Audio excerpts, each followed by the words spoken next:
I just read the most unhinged story coming out of Minnesota, and I want to share it with you. I was just sitting down to have lunch, and I'm thumbing through all my favorite publications, right? And the New Republic has this piece out by Hafiz Rashid today. This job sucks. DOJ attorney asks judge to hold her in contempt. I kid you not. I kid you not. A lawyer working with the Minnesota Attorney's Office said she just wants some sleep after working so hard to try to get ICE to follow court orders. Okay, let me explain a little bit what happened here, but then I want to connect it to something that Mike Johnson said the other day, because it puts his comments in a lot more context. Yes, I've got 2 pairs of glasses. I always get comments. This is far enough away I got to wear my regular glasses, not my reading glasses, and I can't bring myself to get bifocals yet. Okay. It's rough working for the U.S. Attorney's Office in Minnesota these days. Oh, it's really hard. It's really hard to be a lawyer for a fascist regime and keep doing their bidding. Many of the office's lawyers have quit, and staff have quit over the Justice Department's handling of the Trump administration's immigration crackdown in the state, specifically the murders of Renee Good and nurse Alex Preddy. There have been a whole slew of attorneys who have quit over the last year, and specifically in the last couple of weeks, not just in Minnesota, but all around the country. They're not willing to do the bidding of the regime. And let's be clear here, these lawyers have to speak in front of a judge in court, and they can be held responsible for the things that they say. And a lot of these guys are like, I'm not willing to go to prison for Donald Trump, or my conscience will not permit me to aid the regime in carrying out what I feel is illegal, unconstitutional, unethical, immoral. So mad props to all of the attorneys who have quit. Mad props to them for refusing to be compliant. Any of the attorneys still working for this regime? Well, sounds like it sucks for you right now, being an attorney for the fascists. God, that's rough. That's rough for you. So Rashid goes on to explain how yesterday in federal court, the stress apparently got to a lawyer volunteering to help the short-staffed office. Attorney Julie Lee was representing the government at a hearing over Immigration and Customs Enforcement's failure to follow court orders and immediately release people that it had wrongfully detained. There's an awful lot of people, right? They're just snatching people indiscriminately. They keep them in concentration camps where CoreCivic and Geo Group can charge the federal government a per diem, right? The immigration agents, they get a per head bounty. These corporations, they get paid per day for keeping people in detention. Big business. Ethnic cleansing is big business on the American taxpayer's dime. Okay, so when Judge Jerry Blackwell asked why the agency is not complying, Lee said that the government was, quote, overwhelmed by the legal challenges to Operation Metro Surge in Minnesota. That's rough. That's rough, you guys. The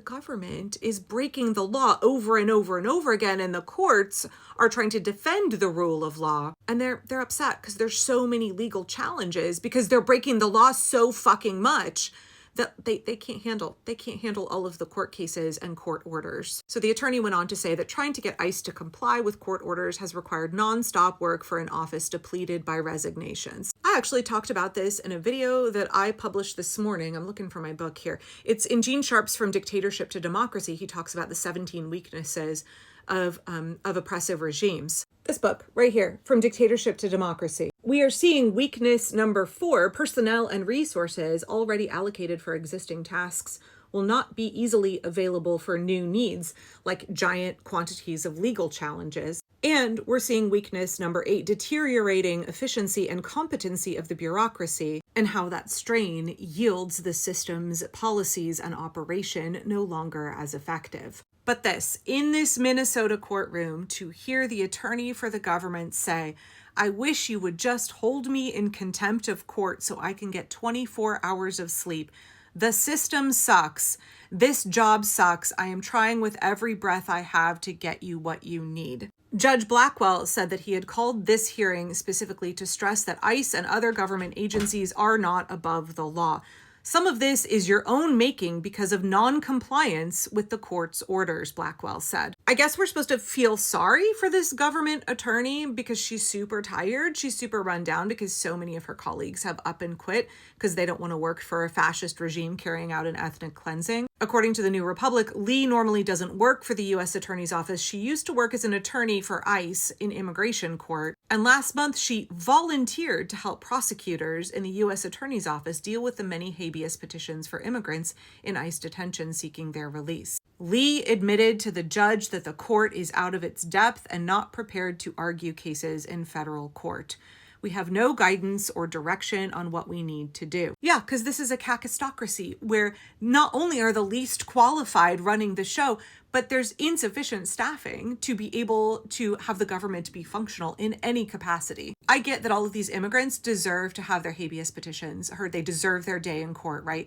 And that requires that there be DOJ attorneys who are willing to do that work. So maybe I'll give Attorney Lee some benefit of the doubt. Maybe that's what she was hoping to do. I don't know. As somebody who is an ICE attorney, though, on behalf of the government for years and years, I'm struggling. I'm struggling to summon up any pity for her. I know that a lot of us think that the courts move too slow and that there's no point in trying to seek relief through the courts, but it's actually really important. Not only because overwhelmingly the justice system is continuing to hold the line for the rule of law, defend people's rights, except for the fringe, uber conservative 6 activist judges on SCOTUS, but also because it uses up resources for the regime. It makes it more difficult for the regime to very quickly try and deport people or disappear people. It costs them resources and it slows them down.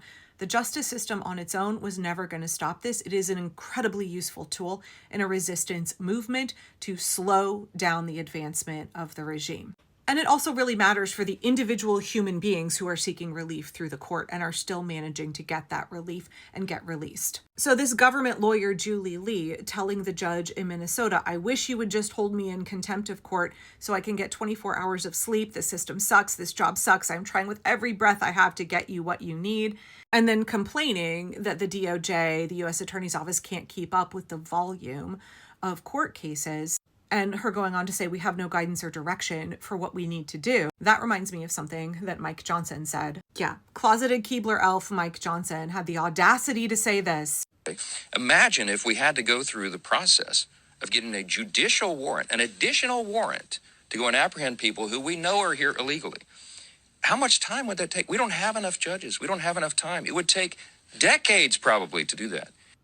You just heard Republican Mike Johnson, the Speaker of the House and loyal supporter of Donald Trump, whining and complaining, bitching about having to follow the law. And wouldn't it just be so much easier to do a fascism if we could just completely ignore the law, especially that pesky Fourth Amendment? He's not lying, though. He's not lying when we are hearing lawyers in court saying, we're exhausted. So many attorneys have quit. We don't have the people power to be able to handle all of the challenges, to all of the ways we're breaking the law. The sheer size of this ethnic cleansing, the vast quantities of human beings who are being abducted and their rights violated. If we suddenly had to be held accountable to the law, to the United States Constitution, and do things like uphold the Fourth Amendment and get warrants, allow people their due process rights in court, including being able to file habeas petitions, then God, we just don't have the people power to be able to do that. So just let us violate the law. Let us just set aside the Constitution and the rule of law entirely so we can be more efficient and expedient in doing a fascism, in doing an ethnic cleansing. That is essentially what Mike Johnson said in that clip. He was bitching and moaning. He was whining about having to follow the law. Aren't the Republicans supposed to be the law and order party? Aren't they supposed to be the party that jerks off to the Constitution? I mean, obviously, they're not. We all know now that they're not. With the Epstein files and every action that we've seen, everything out of the mouth of Donald Trump and Stephen Miller and Keebler elf Mike Johnson and Steve Bannon, we all know now that every accusation is a confession. Everything they say is pure projection. When they say we love the Constitution, what they mean is we will dismantle it the second it is a threat to our power. Actually, we planned on dismantling it all along. Otherwise, we're not going to be able to create a white Christian nationalist fascist state in the United States. Yeah, so I quite enjoyed this story today. I want to hear more people inside the regime complaining that it's exhausting, it's unsustainable, they can't keep doing this. I want more people to quit. If you work for the regime and you are helping them carry out their horrible agenda, quit your fucking job. Quit your job and join the resistance. Restore the rule of law, a stable government. Atone for the ways that you have aided and assisted this nightmare over the last year. But the pathetic, desperate whining from folks like Mike Johnson about how they need to be allowed to obliterate the Constitution. Yeah, we're all seeing right through that.